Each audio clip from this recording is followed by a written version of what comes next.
Hello, everybody. Children of God, this is the Third Testament. The Lord of Hosts, you'll find him in the Bible under the lees and foxes. And that's how we decode the Bible, because you have to know who the Lord of Hosts is. He is the primer in deciphering this code. And it happens to be me. My name is Alan Lee Fox. I am going to teach you everything you need to know to see the three levels of the Bible. Now, first of all, you've got to understand that the Bible is layered with different patterns to see different things. You've got science in there. You've got your languages is in there. You've got your codes in there. You've got the numbers mean a whole different thing on different levels. So we'll explain that as we go. So you have to think of this as a three-dimensional chessboard. The first platform on the bottom, your foundation, is whatever language the Bible you're deciphering in is written in. The second level is the stories under the stories. The full stories, you have more stories like the Library of Alexandria was not burned down. We hid everything in it so the Romans wouldn't get it, and that's there for us too. The story of David and Goliath. Goliath was actually saved. It was a show to put on so that his brother wouldn't take over the army and that they would run away. So we have a lot of things like that. You got to remember that the three levels in the Bible, everything's based on three. If you find one or two things in there, you can't find the other one. It's hidden. You got to look for it. The third thing. Every word is the three meanings. It's like a Dr. Seuss book. Flew, and flew. Three different meanings for the same word. You fly in the air, flew you get sick from, and a flue of the chimney stack. So it depends on what level you're reading it on, what tells you. The third level is basically mainly for me and everybody else that helps me.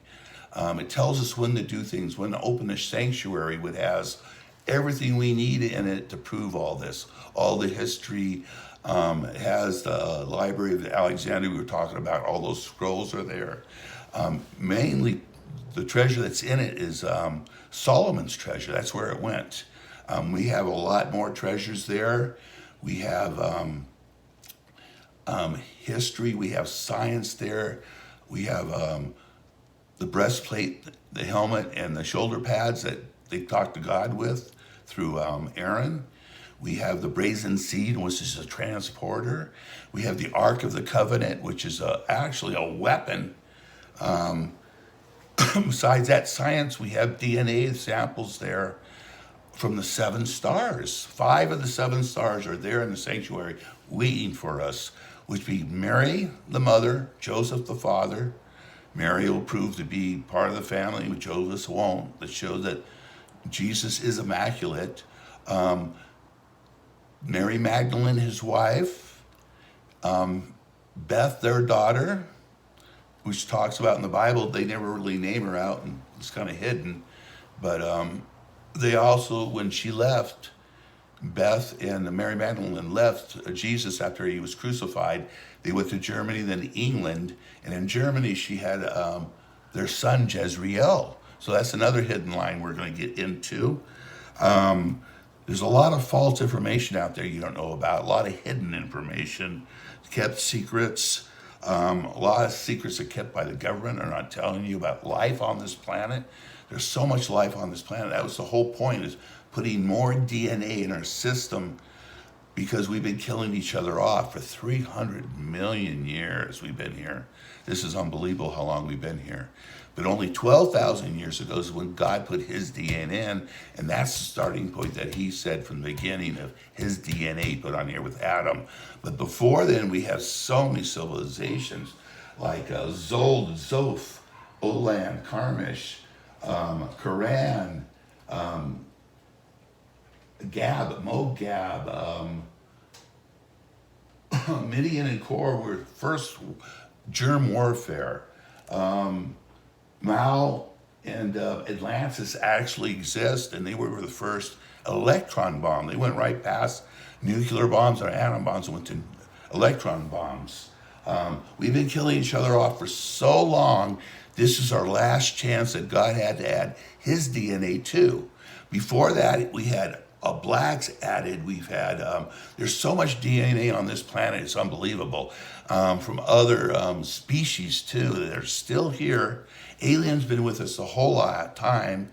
We have actually had humans that left this planet and came back to help us. That's the Alon family. They're actually our cousins too.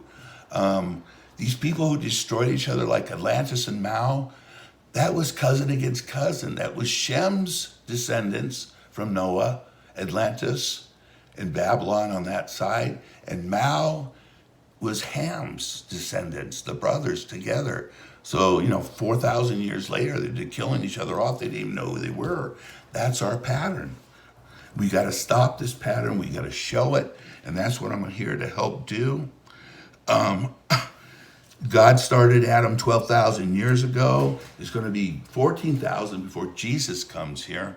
We'll show you that pattern in a minute when I show you the family line. Our last chance is at 15,000 years because we're going to lose our whole galaxy.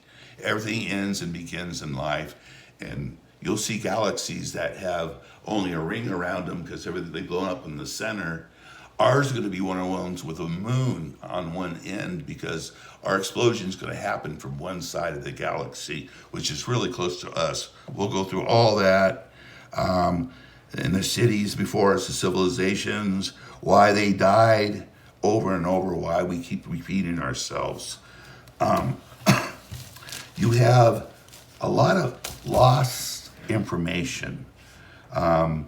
This happens to us every 4,000 to 5,000 years. So for 300,000 years, we've had at least like 15,000 civilizations that's died off. We lost all that information, all that music, all that art. Everything is gone. But I think we know Atlantis and Mao, we might be able to recover some of these cities.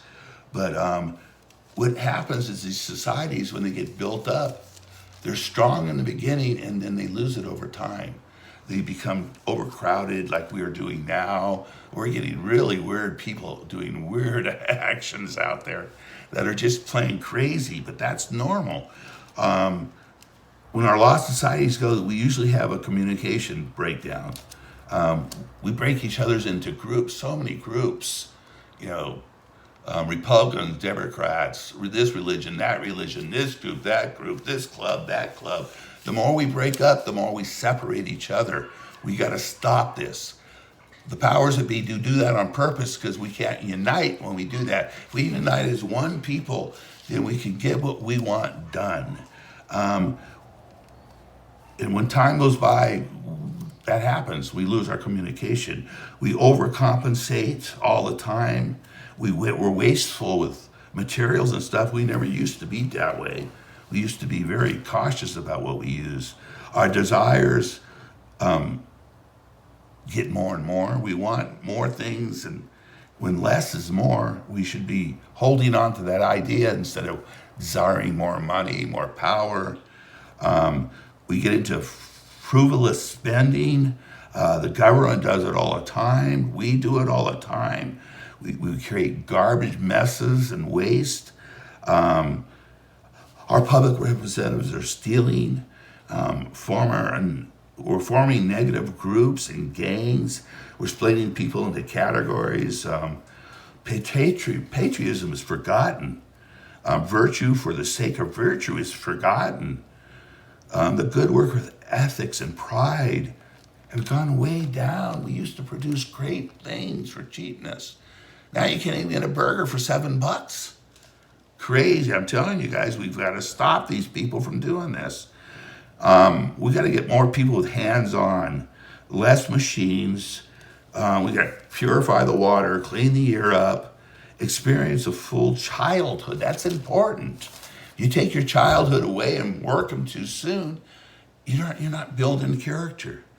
You're not building people who want to work and get things done, accomplish things.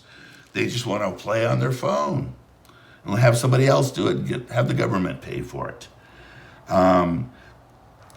They need out time outdoor playtime, exploring, camping, all that is part of the growing up as a child. Outdoor surviving skills. Nobody can survive. They don't know how to make a campfire. Common sense and logic has to come back. Our countries, after a certain amount of time, like America started really honest. We wanted to start a new country away from England because they were stealing from us and trying to control us. But after a while, we started doing the same thing.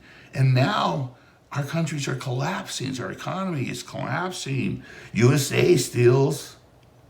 We steal all the time. Politicians lie. They taught us how to lie. Salesmen lie. Lawyers lie. The police are lying now. It's okay for them to lie now. What kind of thinking is this? If you look back at what's going on, now Russia's at war again. Ukraine's at war because we steal from each other. We don't have it, we just got to take it from somebody else. Syria, civil war, 2011, Afghanistan is years of conflict. The corruptions and sanctions and Solomon's, Belarus, Tango, Micronesia, Samoan, Estonia. In Samoan, only 6% of the workforce is working.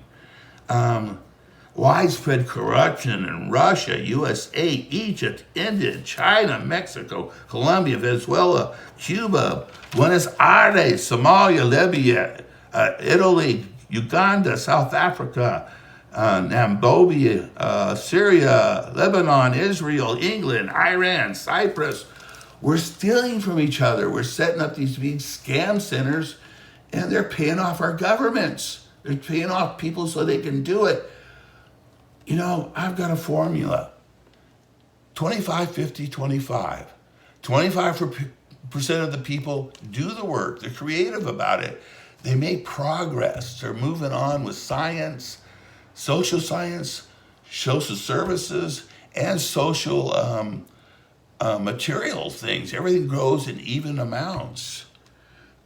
But when you lose all that, our material goes up and it costs more, but our social science and our religious science are too weak to hold up under that. No one has the morals. So the bottom 25%, they think, oh, we're professional thieves, and that's our trade. They're proud about it.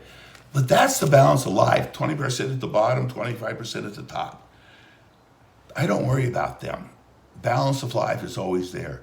It's that middle 50%. We're the ones in the middle of the 50%. We know better, we're taught better, we can see better, but we see all these politicians and lawyers and salesmen bullshitting and lying and taking advantage of it. Every once in a while, we see a $20 bill on the ground. We pick it up and keep it instead of asking whose it is. We cross that line at the 50% in the middle. Once we do that, I can't tell who you are. Now you're the bottom 50, 75%. We only have 25% to look with, and it makes everybody look so bad. So we are going to move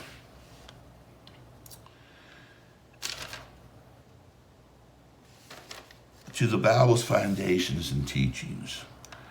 Now, in there, they teach you the art of storytelling, history, context, ethical foundation, the power of community, resilience in adversity, the beauty of song and poetry, complex of human nature and aliens and life forms. They tell you about the aliens that have been here already. It's in the Bible. It's part of our DNA. The importance of questioning everything. The richness and meaning of symbols and numbers, the joy of celebration and appreciation, allergies are bad. Treasure troves of God's creation, science, math, literature, history, wisdom, spiritual powers, gifts, insight, knowledge, code breaking. It teaches you how to use God's power. It's through atoms and waves and frequency, how they break up into waves and frequencies. Once you learn how to use that, You have God's power, but those are gifts from God, and they're given to each one of you. You cannot teach each other that. But those who have the gifts can share that information, and we can learn more and more that way.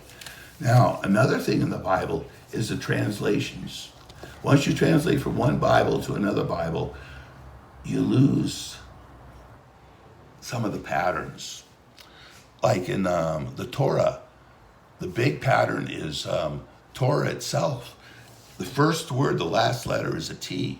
If you go from that T and count 50 letters all the way through, it's going to spell Torah, Torah, Torah, Torah, all the way from Genesis through John, I believe.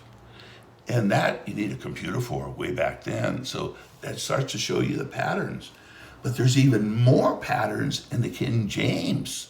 There's so many patterns in the original King James where they have the flags and the empty spaces because they all mean something with the numbers. But when you go to the New King James, you lose a lot of patterns. And you go to, some other Bible, you're going to lose more patterns. You'll have some other patterns show up.